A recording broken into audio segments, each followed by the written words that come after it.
congrats on the win with Delaware. It's been an interesting weekend, a tough battle. You're battling through some injuries and some bad breaks in a way from a standpoint of leaving runners in scoring position, but you do get the win here to salvage a 2-2 split this weekend. We're absolutely right. It's good to be able to finish on a win and kind of get things rolling on to what's going to be happening next week with FAMU on Wednesday, and then we're starting this tournament all over again next week with 5 games instead of 4 games. So we're just trying to get on a roll, and like you said, we have quite a few injuries right now that kind of keeping some key positions out of our lineup that is hurting us kind of in the bottom of our lineup. But we have opportunities. We've had 32 runners left on base this weekend, which is crazy. 32 left on base last weekend, and it's just I'm really trying to get the girls to focus in on not changing their system on going up to the plate. You know, I think they're trying to do too much right now, and it's causing a lot of pop-ups and a lot of strikeouts, and I think they just got to kind of relax and trust themselves. Well, you mentioned it's kind of a half-full, half-empty thing. I mean, you're leaving a lot of runners in score position, but you're getting a lot of hits. You're swinging the bat very well. You're got 11 hits here tonight. I mean, you're getting the opportunity. So the positive side, you're swinging the bat way better than you did even at any point last season.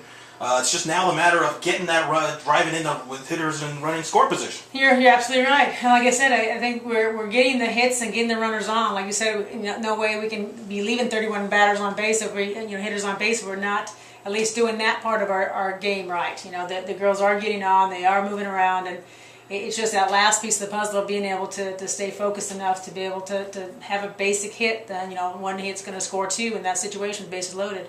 And you're just pressing. I think the girls just need to relax a little bit in that situation and trust themselves. Tawny Swan had a tremendous weekend, in particular tonight, 3 for 3, 2 doubles and a triple, swinging the bat well there at the 2 spot. And Kelly Todd, good to have her back this weekend, and she delivered right away. Yeah, it was exciting to see Kelly back in the lineup again, and made a huge win in the first game on Friday, and being able to get her back in the lineup and getting consistent at the plate. She's definitely a help for us. And Tawny, she's just so much fun to watch. I mean, she's got such a great arsenal when she's at the plate. You know, she can lay it down, beat it out, she can slap, and like you said tonight, I mean, she just drove the ball well tonight. I'm really seeing it well. And I think most of the girls are starting to see the ball a lot better. But it's fun to see Natalie when she's relaxed and in her groove and hitting. And Abby, she struggled a little bit tonight, but she's got the bat. I know that she's gonna find it and relax and be able to trust herself on that. We just have a great group of girls. They're really fighting hard. They're working hard. Tiffany stepping up in some key situations and helping us out this weekend. So it's just kind of getting them, working together and getting some injuries taken care of, and then getting our starting lineup back in the lineup. Yeah, that's the key. Now let's talk about the pitching staff. Deanna's throwing the ball well. I think the best she's thrown in the 4 years. Pitched well against Notre Dame. Came in relief, got to a save yesterday against Illinois and Chicago. Got the win here. You called her number here against Delaware, and she gets to the big win. Goes 5+ innings. Start with her about her progress. Yeah, I liked how she pitched today. It was tough because we had her in a closing in one game and opening of another game, and we're working with all the pitchers right now of kind of getting them into different situations, being able to start a game and coming in the middle of the game if we're behind or ahead, and then be able to close for us. So they're getting used to being in several different positions or different situations. Deanna had a tough situation coming in. She had bases loaded, and I mean that was tough for her to not give up. And she gave up a hit. They scored 2, against Miami, but it wasn't her runners on. So she did a good job, and then she closed them down from there. So she's got what it takes. She's showing a lot more confidence on the plate. Her pitches are working. She feels very confident in a couple of her pitches right now, and it's just a matter of getting the 3 of them right now with actually having to be playing defense. We haven't got a chance to put her on the mound at all. But with Deanna and being able to have Haley and Lacey kind of getting stronger in each game that they're playing. We're seeing a little bit good things. Really trying to get them to work on getting ahead in the count. I think that's the one thing that's hurt us in the games that we've lost, is that we get behind the count and we're giving them great opportunities to score off us. And once we get ahead of them, once the pitchers can really focus on that, I think we're back in the game again. And hitting the spots, that's the big key. I know you always thrive on that. I've seen you in practice, so you got to hit your spots. And Lacey hit it yesterday against Illinois, Chicago. Did not against Miami, Ohio, but Haley certainly did. Came in relief tonight. Talk about those two and just getting the experience. I mean, that's the thing. Got to go through growing pains, but they're going to learn on the job. You can only practice so much, and is that one of the reasons why you brought Haley in there towards the end there? Yeah, I wanted them to be able to, like I said, is being able to have an opportunity to close. Deanna was doing a great job in that game. There's no question we could have kept her in there. But being able to have a freshman, coming in and be able to close in a game is important, especially early in the season. We're going to be in a lot of situations, especially when you start getting into conference, to need that. So we really trying to find out who our number one is right now, and who we can trust to be able to come in and close the game for us. You got a lot of games to figure that out. You got to go to Tallahassee now to take on Florida A&M on Wednesday, and then come back for another homestand. You got UMKC, you got Michigan, obviously will be the one that we talked about a lot on Friday night, but certainly other matchups. Villanova, you get North Florida again in a rematch situation.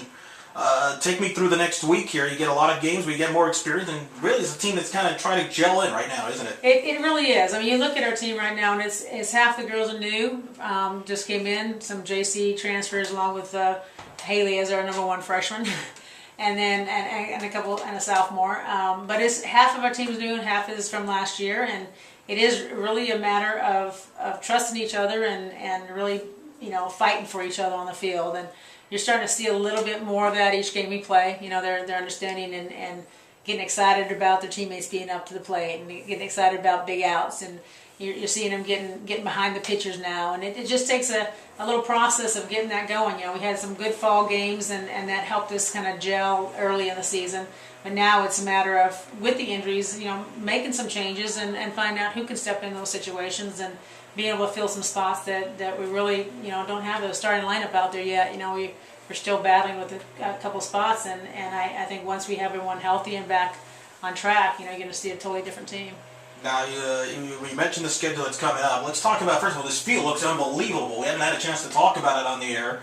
You got the conference championships and the NCAA tournaments in right field. You got the CUSA trophy over there, right field. You've got some random players there. We won't mention who they are, but the people that can walk out here will know who they are. Yeah, a couple alumnus, we'll go with that. We have to thank Keith and Dave Chambers and Dave Hansen for kind of putting that all together. It was kind of a last minute, being able to get it up for our first game. It was pretty exciting to see how our stadium every year we get a little bit, add a little to it and building up, and it really starting to look like a stadium. We actually have something out here that says softball now, so it's pretty exciting to come in and see the conference championships and the NCAA appearances and realize what we built here. And our players are proud of having that to fight for this year. They want that, and they want to fight for that. Good motivation, and of course, so far you've had George O'Leary and Linda Gooch throwing out the first pitch. How would you critique those two? Well, George, he's been out here quite a few years with the spring ball with the football team. So he had kind of a slow pitch little arc on it, but he threw it for a strike. And then Linda, same way. She was in the dugout, and Allison Kime, one very strong alumni of our own, was in there kind of helping her out and teaching her how to pitch. Yes. So she had the leg drive. She looked good.